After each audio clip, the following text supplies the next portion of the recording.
আসসালামু আলাইকুম।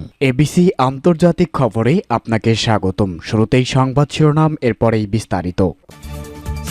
পুরো মধ্যপ্রাচ্য জুড়ে বাজছে তৃতীয় বিশ্বযুদ্ধের দামামা, আর এরই মধ্যেই আমাদের হাতে এসে পৌঁছেছে গুরুত্বপূর্ণ আন্তর্জাতিক সংবাদ।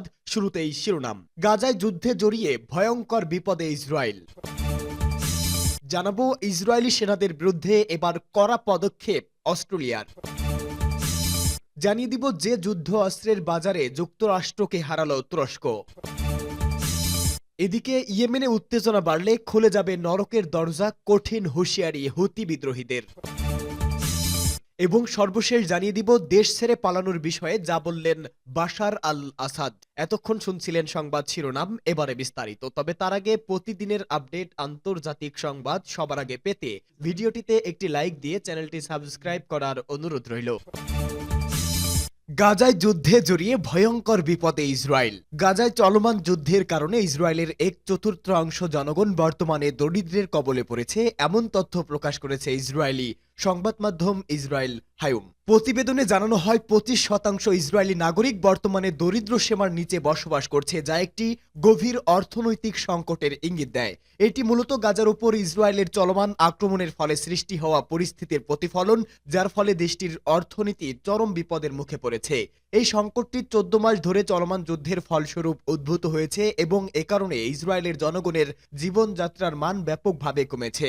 গ্লোবাল রেটিংস সংস্থা এসএনডিপি 16 নম্বরের এক প্রতিবেদনে জানিয়েছে 2024 সালে ইসরায়েলের অর্থনৈতিক প্রবৃদ্ধি 0% থাকবে। এর অর্থ হলো দেশের মোট দেশজ উৎপাদন গত বছরের তুলনায় কোনো বৃদ্ধি পাবে না, বরং উল্লেখযোগ্যভাবে কমে যাবে। এছাড়া ইসরায়েলের বাজেট ঘাটতি 2024 সালের শেষ নাগাদ জিডিপির 9% পৌঁছাবে এবং 2027 সাল নাগাদ তা 5 থেকে 6% দাঁড়াতে পারে। এমনকি দেশের সরকারি ঋণের পরিমাণও 2027 সালের মধ্যে 70% পৌঁছাতে পারে, যা 2023 সালে ছিল মাত্র 12%। অস্ট্রেলিয়া ঐতিহাসিকভাবে ইসরায়েলের ঘনিষ্ঠ মিত্র, কিন্তু গাজায় চলমান যুদ্ধে দুই দেশের সম্পর্কে ফাটল তৈরি হয়েছে। বিশেষ করে গাজা উপত্যকায় হামলা নিয়ে আগের চেয়েও বেশি সোচ্চার হচ্ছে বিশ্ব। সেই তালিকায় যুক্ত হয়েছে অস্ট্রেলিয়াও। সম্প্রতি তারই এক ঝলক দেখাও মিলল। গেল বছরের 7 অক্টোবর থেকে গাজায় হামলা চালাচ্ছে ইসরায়েল। এতে 45,000-এর বেশি ফিলিস্তিনি নিহত হয়েছে। গাজার অনেক এলাকা পুরোপুরি মাটির সাথে মিশে গেছে, উদ্বাস্ত হয়েছে লাখ লাখ মানুষ।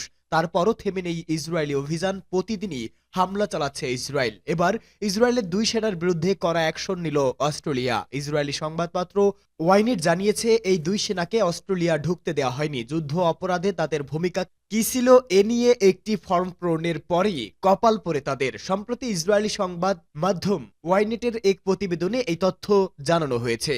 যে যুদ্ধাস্ত্রের বাজারে যুক্তরাষ্ট্রকে হারালো তুরস্ক। বিশ্বের সামরিক শক্তিতে যুক্তরাষ্ট্রের চেয়ে এগিয়ে থাকা দেশ বর্তমানে নেই বললেই চলে। এমন সময়েও পরমাণু শক্তিধর দেশটিকে যুদ্ধ অস্ত্রের বাজারে পিছিয়ে দেওয়ার মতো বাজার তৈরি করেছে ইউরেশিয়ার পরাশক্তি তুরস্ক। বলা হচ্ছে যুদ্ধ অস্ত্রের বাজারে সবচেয়ে কার্যকর ও প্রাণঘাতী এক যুদ্ধ অস্ত্রের বাজার বলতে গেলে একচেটিয়া নিয়ন্ত্রণ করছে এরদোয়ানের দেশ। এমনকি যুদ্ধের ময়দানে বহুবার সক্ষমতার প্রমাণও দিয়েছে তুর্কি এসব যুদ্ধাস্ত্র।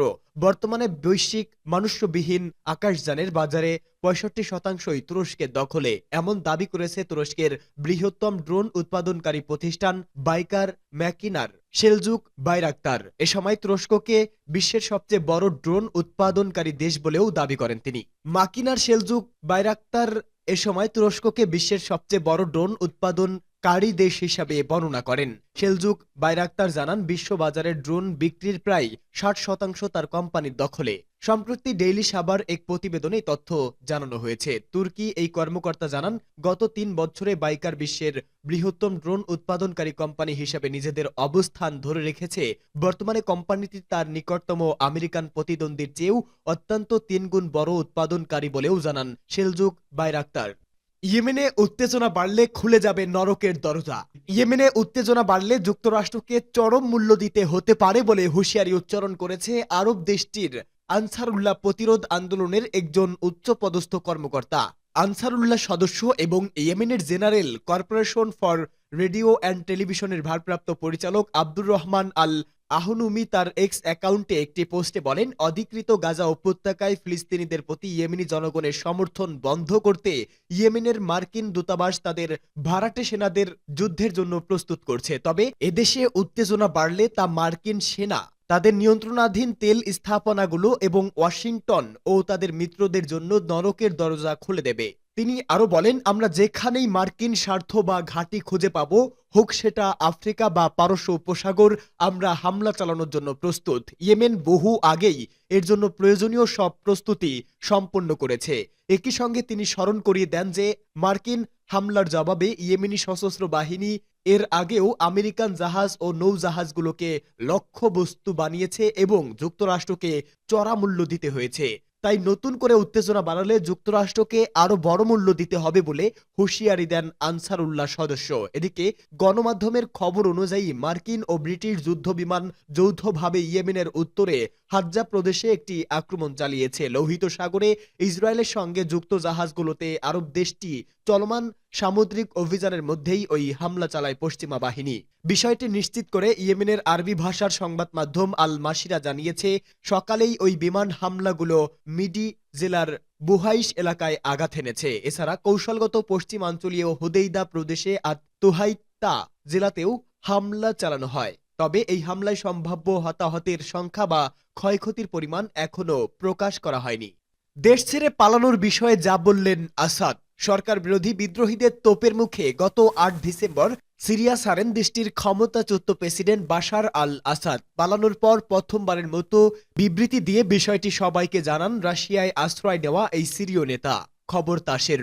রাশিয়া থেকে টেলিগ্রাম চ্যানেলে এক বিবৃতিতে বাশার আল আসাদ বলেন, ওই মুহূর্তে দেশ ত্যাগের কোনো পরিকল্পনা ছিল না আমার। যুদ্ধের শেষ মুহূর্তেও আমার সিরিয়া ছাড়ার পরিকল্পনা ছিল না। আমি দামেস্কে বসে ডিসেম্বরের ৮ তারিখ সকাল পর্যন্ত আমার দায়িত্ব পালন করছি।